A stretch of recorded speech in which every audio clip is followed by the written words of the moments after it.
시간 예배 자리에 참석하신 저희 성도분들 축복하고 사랑합니다. 제가 잠깐 이번 주에 묵상한 것을 좀 나눠보려고 하는데요. 예전에 교회에서 로마서 쓰는 책을 제가 부끄럽게도 이번 주부터 조금씩 적어보고 있어요. 근데 적으면서 이제 묵상했던 것이 이번 주가 출소 감사절인데 저희는 어떤 것을 감사해야 될까라는 것을 좀 생각을 해보았습니다.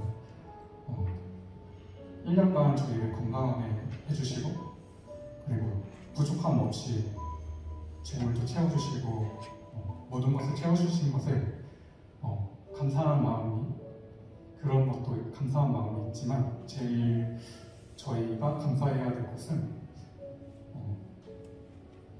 저희가 정말 보잘것없고 죄인임에도 불구하고 저희를 성도로 불러주시고 하나님의 자녀로 삼아주시고 그리고 저희를 채택해 주셨다는 그 말이 정말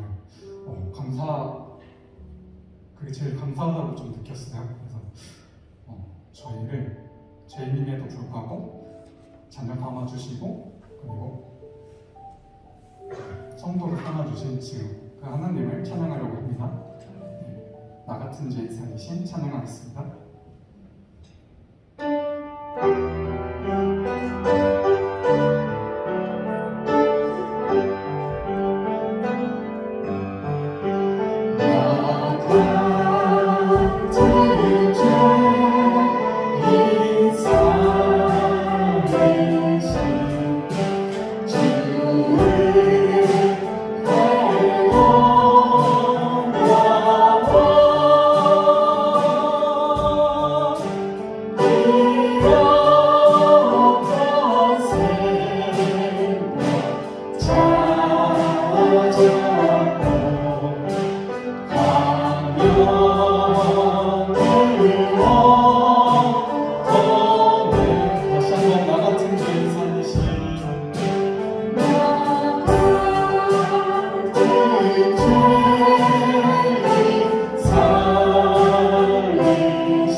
그리고 저 같은 괴수도 살리신 하나님 아버지의 시간 감사드립니다.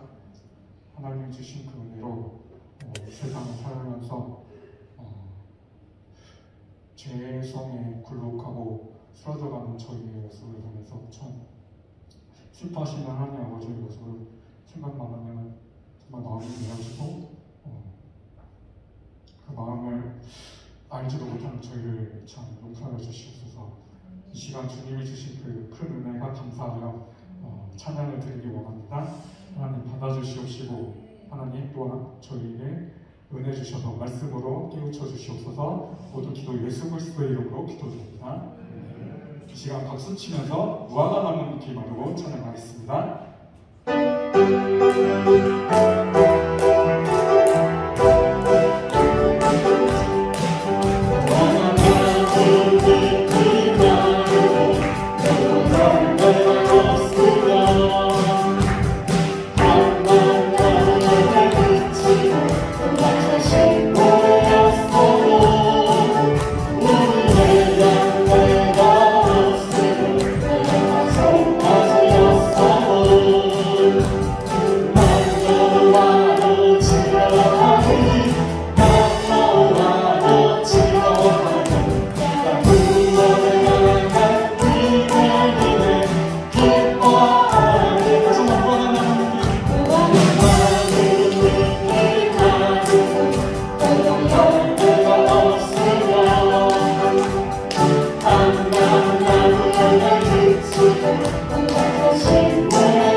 오늘 숨을 쉬는 너 감사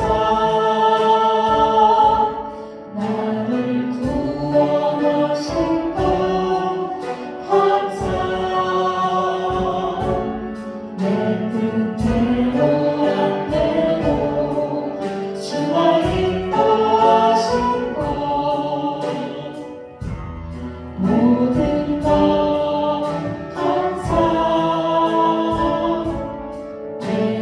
주신 모든 것 감사 때론 가져가신 것 감사 내게 고난 주셔서 주께 알게 하신 것 모든 것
목사님 위해서 주여 상천하고 통성으로 기도하는 시간 갖겠습니다.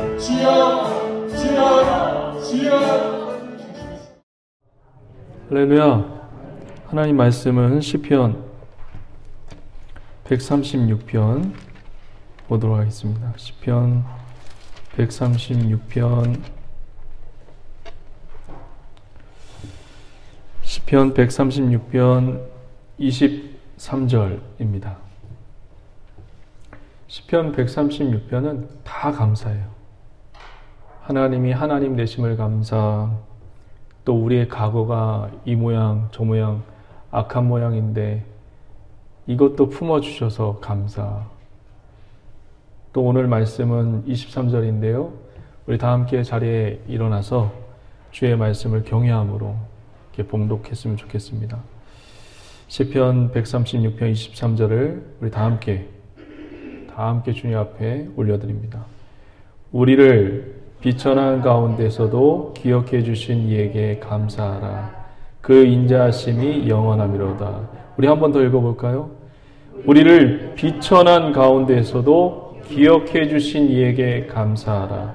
그 인자하심이 영원하미로다. 아멘. 할렐루야. 우리 자리에 앉으시면서 옆에 분들에게 주님이 기억해 주시는 인생을 삽시다. 그렇게 인사하겠습니다. 주님이 기억해 주시는 인생. 할렐루야. 오늘 추수감사절인데요. 한번 생각해 보도록 했으면 좋겠어요. 무엇을 먼저 생각하냐면 우리 인간, 내 자신, 사람에 대해서 한번 생각해 봤으면 좋겠어요. 저와 여러분들은 인간이기 때문에 어떤 조건이 주어지면 감사합니다. 조건이 없으면 원망하고 불평하게 되어 있어요. 맞죠? 그 조건이 뭐냐면 예를 든다면 이런 거예요. 자녀가 대학에 붙거나 자녀가 좋은 직장에 취직을 한다거나 내 문제가 해결되거나 그리고 물질이 갑자기 로또를 맞거나 생기면 그 조건 때문에 하나님 감사합니다 라고 얘기를 합니다. 그런데 이 조건이 사라지거나 나를 핍박하거나 그리고 이 조건이 없으면 사람은 감사합니까? 감사하지 않습니까? 감사 안 해요. 목사님, 저는 그렇지 않는데요? 그런 분들도 아마 있을 수 있을 거예요. 나는 늘 감사하는데요? 그런데 어쩌죠? 여러분들보다 더 뛰어난 성경에 있는 선지자들이나 예언자들도 이런 조건에 의해서 감사하고 감사하지 않았습니다. 대표적인 선지자를 한번 들어볼까요? 요나를 한번 들어볼게요. 요나서는 4장밖에 안 되어 있는 짧은 장이지만 거기에는 무궁무진한 메시지가 담겨져 있습니다. 우선은 요나가 니느웨로 가라고 했는데 하나님의 말씀을 거절하죠. 그렇죠. 우여곡절 끝에 죽음의 위기 속에서 드디어 이제 순종을 합니다. 저는 하나님께 이렇게 기도해요. 뭐냐면 얻어맞기 전에 미리미리 순종할 수 있도록 좀 도와달라고. 우리 인간이 참 그래요.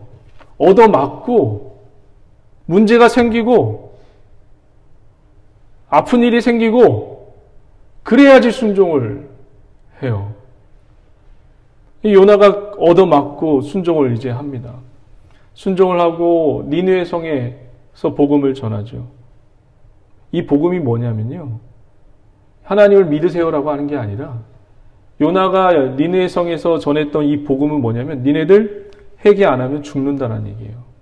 이 성이 멸망한다는 얘기예요. 여러분 복음을 되게 딱 단편적으로만 생각하는데 이제 좀 있으면 이제 제가 하나하나씩 설명해 드리도록 하겠습니다. 그걸 전했어요. 니네들 회개하지 않으면 다 멸망받는다. 이 복음을 전하고 나서 이 요나가 이 언덕에 이제 올라왔어요. 언덕에 올라와서 이제 니느웨 성이 이제 어떻게 되나 이렇게 이제 보는 거죠.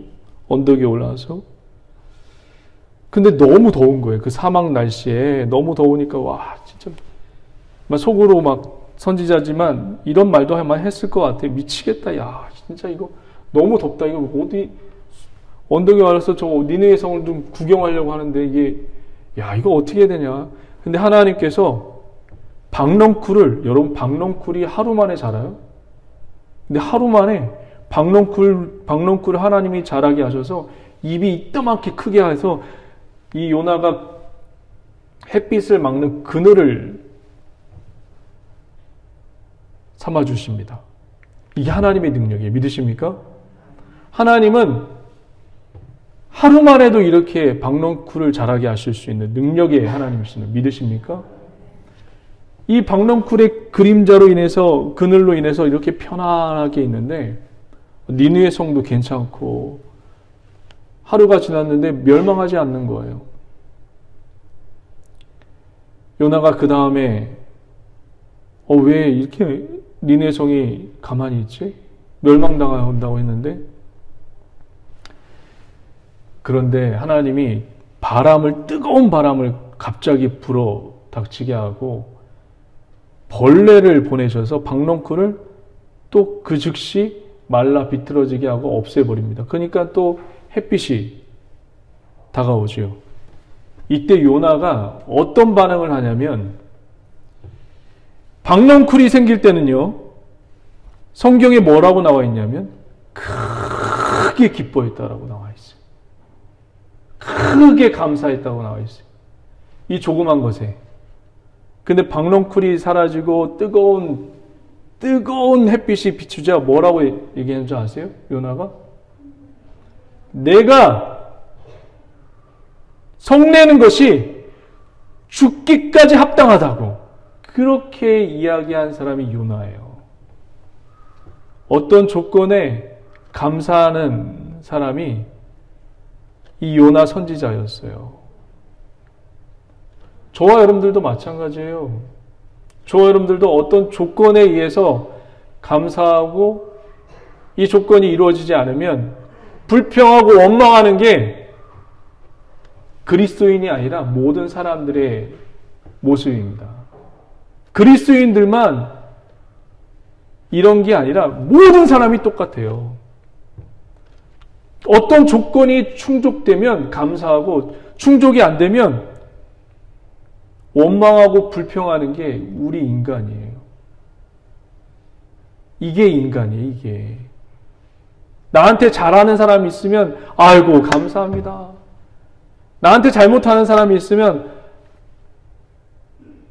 원망하고 불평하고. 이게 인간입니다. 여러분, 더 성경에 깊숙이 한번 들어가 볼까요?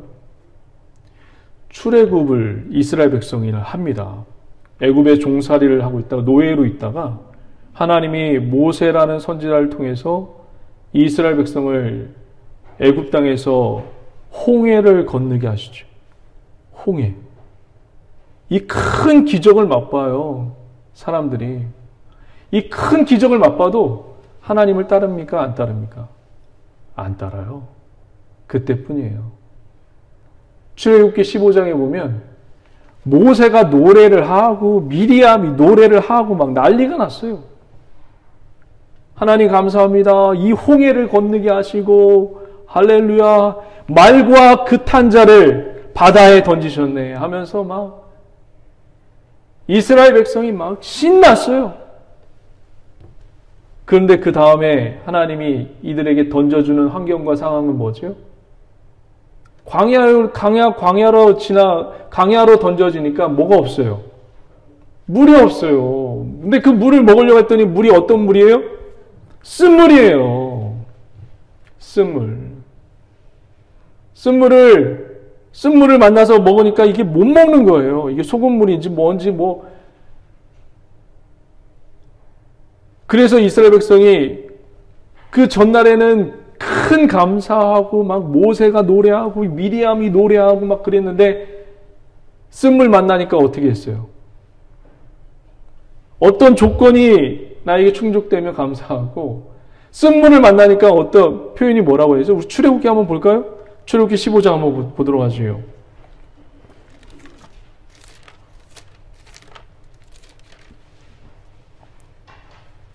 출애굽기 15장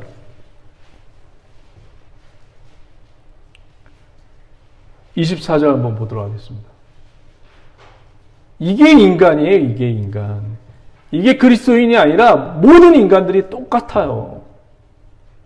24절 한번 다 같이 한번 읽어봅니다. 시작. 백성이 모세에게 원망하여 이르되 우리가 무엇을 마실까 하며 원망과 불평을 합니다. 그래서 이 모세가 기도하지요. 기도하니까 나뭇가지를 던지래요. 그래서 던졌더니 쓴물이 뭔 물로 바뀌었죠? 단물로 바뀌었어요. 여기서부터 중요해요. 그 물을 마셨어요. 단물된 물을 마셨어요. 그런데 마라에 쓴 물 이야기는 여기서 끝나지가 않아요. 그게 문제예요. 이 마라에 쓴 물 이야기는 어디서 끝나면 엘람 물샘까지 가야지 끝나요. 마라의 이야기가 그래요. 단물을 먹었어요. 이스라엘 백성이 나뭇가지를 던져서 단물을 먹었어요. 그런데 마라의 쓴 물은 여기서 끝나는 게 아니라 이 백성이 또 움직여요. 반나절 움직이니까 어떤 일이 벌어지냐면 27절 한번 보도록 하겠습니다. 27절, 15장 27절. 다 같이 한번 읽어보세요. 시작. 그들이 엘림에 이르니 거기에 물샘 12과 종려나무 70그루가 있는지라 거기서 그들이 그물 곁에 장막을 치니라. 물샘 12이 있어요. 종려나무가 있고 이걸로 끝을 맺혀요. 반나절 걸어가니까 이게 있는 거예요. 무엇 때문에 이 물샘 12를 못 봤죠? 엘림에 있는? 원망과 불평이에요. 원망과 불평. 감사하지 못하는 그 입술과 그 마음 때문에 반나절만 가면 보이는 엘림의 그 물 열샘과 종려나무와 이것을 보지 못하는 꼴이 돼버린 거예요. 그러니까 이거 원망과 불평이 얼마나 무서운 건지를 알 수 있는 겁니다. 이 원망과 불평을 이스라엘 백성들이 했기 때문에 이 엘림에 있는 반나절만 가면 볼 수 있는 그 물을, 더 좋은 물을, 더 신선한 물을 먹을 수가 없었던 거예요. 이것을 설명하는 겁니다. 이걸로 끝을 맺고 있어요. 그래서 우리 원망과 불평을 해서 우리 인간은 원망과 불평의 존재예요. 존재 자체예요. 여러분 오늘 예배를 끝나고 집으로 돌아가는 그 가운데도 원망과 불평을 하게 될 거예요. 아마. 이게 인간이에요. 이게 사람이고. 그래서 마라의 쓴물을 하나님이 우리에게 보여주신 예표가 있죠. 이게 무슨 예표예요? 우리는 원망과 불평 때문에 누구를 죽였어요? 예수 그리스도를 죽인 거예요. 이 나뭇가지가 십자가를 의미해요. 우리의 감사치 못한 것 때문에 주님이 죽으신 거라니까요. 그걸 보여주는 거예요. 쓴 단물을 먹고 나서 정신 차리는 거예요. 십자가의 은혜를 만나고 나서 정신 차려요. 내가 원망과 불평 때문에 감사하지 못한 것 때문에 주님을 죽였구나. 그리고 주님은 그 십자가의 보혈로 우리를 더 좋은 물을 먹이셔요. 이게 그리스도의 은혜예요. 할렐루야. 할렐루야. 이게 인간이에요. 이게. 우리 그리스도만이 아니라 그리스도인들만이 아니라 모든 사람들이 그래요. 그런데 우리는 그들과 차이점이 있죠. 십자가의 은혜를 맛보았기 때문에 내가 일주일 동안 살아면서 불평과 원망을 했던 것을 죄스럽게 여겨요. 근데 세상 사람들은 그렇게 여기지 않아요. 내가 이렇게 불평과 원망을 하는 것은 당연하게 여겨요. 너 때문에 그런 거라고. 너 때문에 그런 거라고 당연하게 여겨요. 세상 사람과 우리의 차이가 그겁니다. 그리고 우리 그리스도인들도 주님의 은혜를 맛보았지만, 주님을 알고 있지만, 성경을 읽으면서 하나님 왜 저럴까? 의심하고 하나님에 대해서 원망을 하게 돼 있어요. 왜냐하면 성경을 보면 하나님이, 우리가 창세기 새벽 예배를 드렸지만 창세기로 희한하게 아브라함에게, 이삭에게, 야곱에게 일관적이지 않아요. 애굽에 내려가라고 할 때는 언제고 애굽에 내려가지 말라고 할 때는 그런 일관성이 없는 하나님의 모습을 봐요. 언제는 애굽에 내려가래요. 근데 언제는 애굽에 내려가지 말래요. 그래서 우리는 하나님은 일관성이 없고 또 세상 사람들처럼 하나님은 다른 사람이 살고 있는 그 땅을 빼앗는 나쁜 하나님으로만 생각을 합니다. 어떤 분들은 이래요. 가나안 땅 잘 살고 있는 것 왜 하나님이 빼앗았냐고. 왜 그런 하나님을 여러분들 믿냐고. 세상 사람들이 그래요. 일관성이 없지 않냐고. 여러분, 그런데 우주와 그리고 이 지구의 주인은 누구세요? 누가 창조했어요? 진짜 주인은 누구예요? 하나님이에요. 하나님이 원래 땅 주인이시란 말이에요. 그거를 이 사람에게 주겠다는데, 땅 주인이 자기가 주겠다는데 우리가 뭔데 토를 달아요? 이걸 우리 그리스도인들이 명심하셔야 돼요. 하나님은 옳은 일을 하시는 분이 아니에요. 하나님이 하시는 일이 무조건 옳습니다. 믿으십니까? 하나님이 하시는 일이 다 옳아요. 믿으십니까? 그런데 사람들은 하나님은 옳은 일만 하시는 분으로 착각을 해요. 그래서 내 기준에 틀리면 이게 이상하다 이렇게 생각을 해요. 하나님은 옳은 일을 하시는 분이 아닙니다. 하나님이 하시는 일은 다 옳습니다. 믿으십니까? 우리에게 지식과 지혜가 한계가 있기 때문에 하나님의 크고 위대하신 일을 모를 뿐이지, 그러면 겸손해야지. 왜 하나님이 이런 분이라고 그렇게 반항하고 대적하고, 이 세상이 하나님을 대적해요. 그리고 저와 여러분들은 세상이 그런 음성을 듣기 때문에 거기에 움직여요. 우리가 저번 주에도 말씀드렸듯이 사단은 늘 우리를 그런 식으로 선동시켜요. 자기는 가만히 있고 우리들에게 음성을 주어 넣어서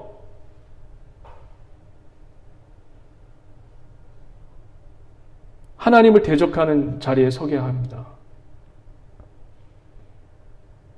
이게 인간이에요. 또 한 번 더 들어가 볼까요?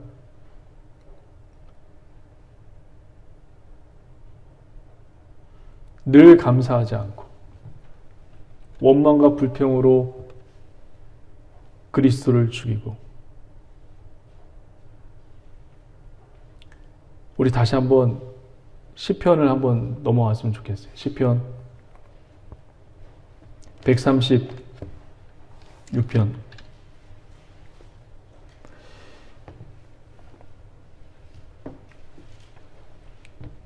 이제 저를 봐주시고요. 세상 사람들은요, 보세요. 세상 사람들은 교회, 그리고 신천지, 그리고 여호와 증인, 그리고 불교, 이것 우리가 다니는 거 그거 전혀 상관을 안 해요. 세상 사람들은 모든 걸 다 종교라고 생각해요. 종교. 그래서 세상 사람들은 이 종교에서 윤리적이고 도덕적으로 착한 일만 하면 좋은 종교라고 생각을 해요. 맞아요, 틀려요? 맞아요, 틀려요? 세상 사람들은 진리에는 관심이 없어요. 세상 사람들은 모든 종교가, 아니, 딱 합축시켜서 얘기를 한다면 이 교회하고 이단하고 관심 없어요. 윤리적이고 도덕적으로 착한 일만 하면 좋은 교회라고 생각을 해요. 맞아요, 틀려요? 진리에는 관심이 없어요. 착한 일만 하면 좋은 종교라고 생각을 해요. 좋은 교회라고 생각을 해요. 진리에는 관심이 없어요. 진리가 뭐죠? 진리는 그리스도입니다. 믿으십니까? 이렇게만 얘기하면 성도들이 이해를 못해요. 예수님이세요. 믿으십니까? 진리는 예수님이십니다. 믿으십니까? 예수님을 누가 죽였어요? 저와 여러분들이 죽였어요.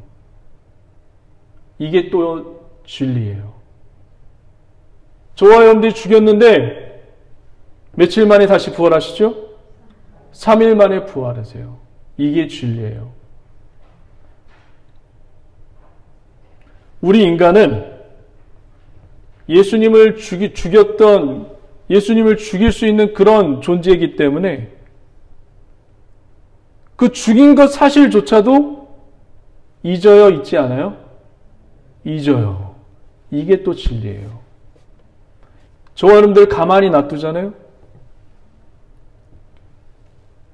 예배드리라고 하지 않고 찬양드리라고 하지 않고 성경 읽지 말라고 가만히 놔두면 저와 여러분들은 어떻게 될 것 같아요?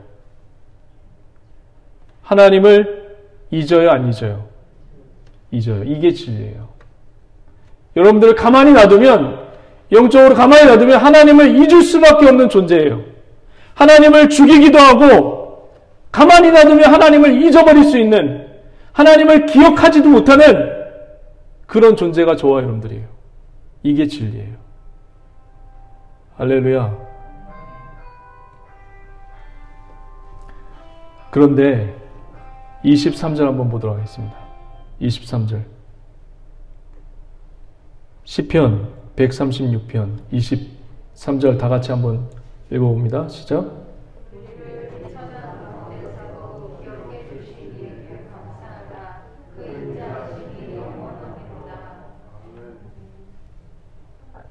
우리를 누가 기억해 주세요?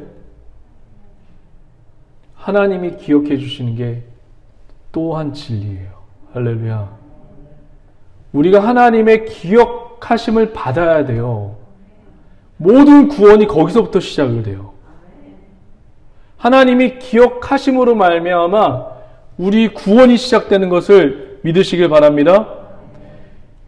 그러니까 기도할 때 하나님 나를 기억해 달라고, 나를 잊지 말아달라고 그렇게 기도하시는 저와 여러분 되시기 바랍니다. 이제 하나하나씩 찾아갈게요. 노아와 홍수를 하나님이 이 땅에 펼치셨습니다. 노아와 그 가족만 살게 되었죠. 하나님이 40일 동안 막 비를 부어붓고 땅 속에 물이 쏟아나고 온 세계를 물로 가득 넘치게 했습니다. 그래서 많은 사람이 수장되었죠. 아니, 모든 사람이 수장되었지요. 그러면 그 물은 여러분 어떻게 빠져나갔다고 생각하세요? 이 물. 전 세계를 쌓았던 이 물이 어떻게 해서 이 물이 빠져나가서 인간이 살 수 있는 땅을 밟게 했을 것 같아요? 그 근원이 어디에 있을까요? 하나님의 기억하심에서부터 시작됩니다. 믿으십니까? 창세기 8장 한번 보도록 하겠습니다.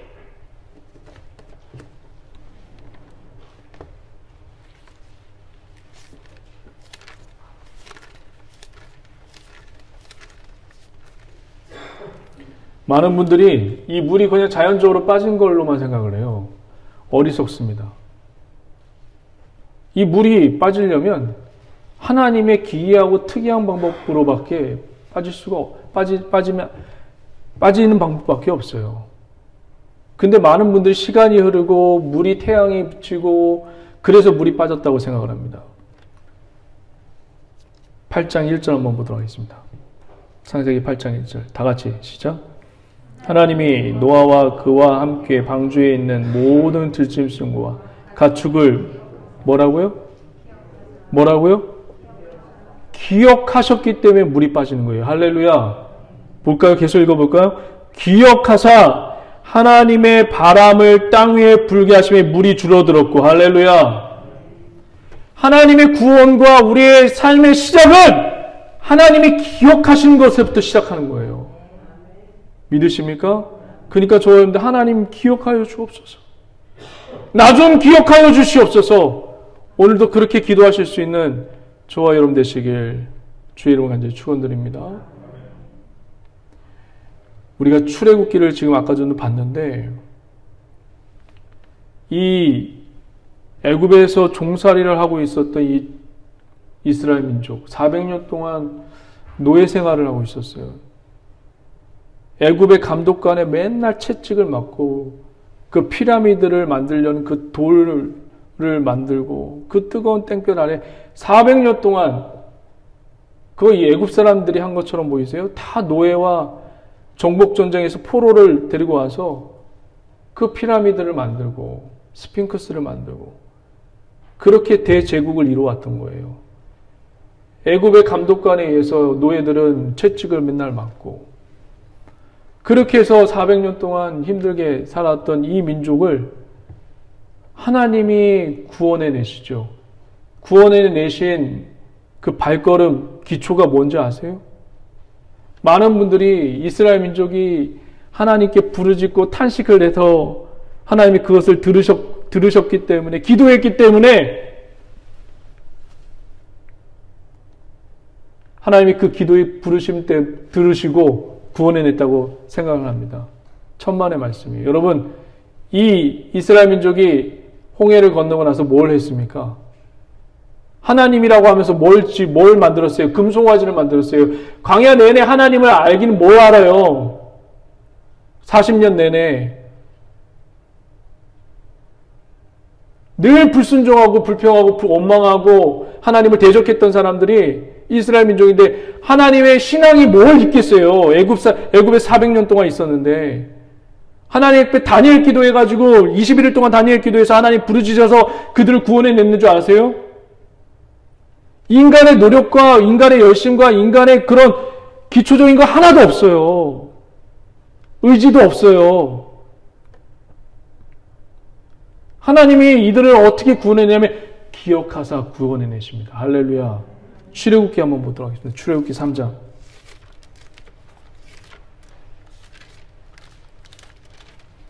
이들이 신앙이 있어서 하나님께 부르짖는 걸로 생각을 하더라고요. 많은 분들이. 근데 그 이후에 보면 우리가 늘 불순종하고 우상을 만들고 그랬던 민족이에요. 하나님의 신앙은 뭐가 있어요? 애굽에서 애굽의 그 신들을 섬기고 있었던 이들인데 출애굽기 2장 보도록 하겠습니다. 2장 23절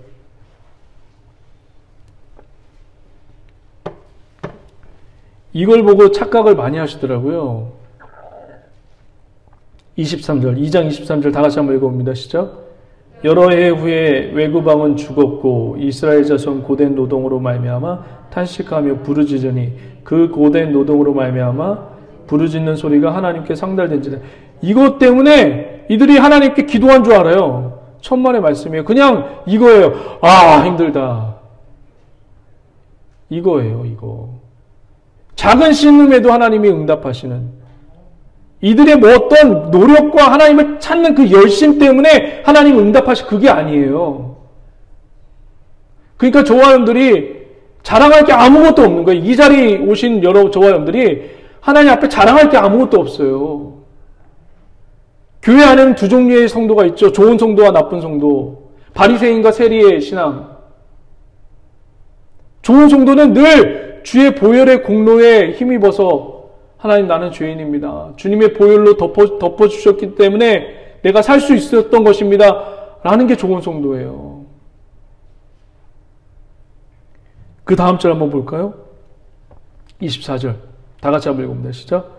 하나님이 그들의 고통 소리를 들으시고 하나님이 아브라함과 이삭과 야곱에게 세운 그의 뭐라고요? 기억하사 할렐루야. 하나님이 우리의 비천한 것을 기억하사 구원이 시작되는 것입니다. 또 요셉을 한번 볼까요? 요셉 형들에게 팔려가지고 노예로 팔려가지고 애굽의 보디발의 집에서 가정총무로 있다가 보디발 안에 유혹에 억울함에 누명을 써서 감옥에 갇히게 되죠. 감옥에서 떡관원과 술 맡은 관원장을 만나게 되는데 그들의 꿈을 해석해 줍니다. 그래서 술 맡은 관원장이 복직돼요. 내가 복직되면 너 잊지 않을게. 했는데 잊어버렸어요. 근데 어느 날 요셉은 감옥에 있고 순간 솔깃했겠죠. 이 술 맡은 관원장이 복직되면 나를 생각하겠지. 여러분, 사람을 의지하면 안 돼요. 사람을 의지하면 안 돼요. 절대로. 이 사람이 나에게 도움이 되겠지. 이 사람이 좀 나에게 은혜의 말, 위로의 말을 하니까 이 사람을 꼭 의지하고 싶은데 여러분, 하나님만 의지하십시오. 할렐루야. 하나님이 진정한 위로자 되십니다. 이 바로가 어느 날 꿈을 꿔요. 왕이 7 충만한 소가 풀을 뜯고 있었고 7 빼짝 마른 소가 풀을 뜯고 있는데 이 7 빼짝 마른 소가 충만한 소를 확 먹어버려요. 이상하다. 그리고 또 7 이삭, 충만한 이삭이 있고 또 빼짝 마른 이삭이 있는 거예요. 이 빼짝 마른 이삭이 또 충만한 이삭을 확 먹어버려요.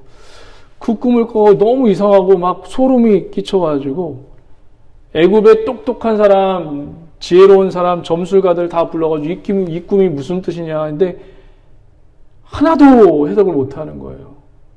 그런데 술 맡은 관원장이 갑자기 바로의 꿈과 바로가 애굽 점술가들과 애굽 현자들을 불러들여서 그 꿈을 해석해내지 못하는 것을 보고 갑자기 그의 과거의 죄악이 생각이 납니다. 기억하게 됩니다. 이걸 누가 기억하게 했냐고요. 이걸 자기가 기억을 해냈을까요? 아니면 누가 기억을 해내게 했을까요? 이거를. 하나님이죠. 그렇죠. 이 하나님이 이 바로의 꿈을 꾸게 하셔서 술 맡은 간원장의 죄가 다시 기억나게 하셔서 요셉을 복직시키는 거. 이건 누가 하셨냐고요. 그들이 그렇게 일을 하려고 해도 안 되는 거예요. 한번 창세기 한번 다시 한번 가볼까요? 창세기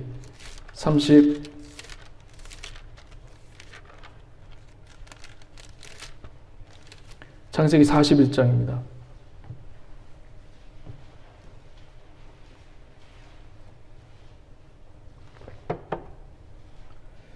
창세기 41장 8절. 창세기 41장 8절. 이게 요셉이 바로가 꿈을 꾼 건데 꿈꾼 거 마지막 부분만 보는 거예요. 41장 8절 다 같이 한번 읽어봅니다. 시작. 아침에 그의 마음이 번민하여 사람을 보내어 애굽의 점술가와 현인들을 모두 불러 그들에게 그의 꿈을 말하였으나 그것을 바로에게 해석하는 자가 없었더라. 9절 다 같이. 술 맡은 관원장이 바로에게 말하여 이르되 내가 오늘 내 죄를 기억하나이다 하고서 예전에 내 꿈을 해석해서 내가 이 자리에 복직했습니다 라는 것을 바로에게 털어놓게 되고, 바로는 그러면 그 요셉을 불러와라 라고 얘기하고, 요셉이 그 꿈을 해석하고, 네가 그 꿈을 해석했으니까 총리에 앉아서 한번 나라를 다스려봐라. 그걸 누가 하시냐고요. 누가. 어디서부터 시작된 거예요? 기억하신 것부터 시작하신 거예요. 할렐루야. 오늘 저와 여러분들 기도하실 때 하나님 나를 기억하여 주시옵소서. 이 비천한 이 죄인을 기억하여 주셔서 하나님의 역사를 이루게 하여 주시옵소서. 그렇게 기도하는 저와 여러분 되시길 주의 이름으로 간절히 축원드립니다. 기도합니다. 하나님 감사합니다.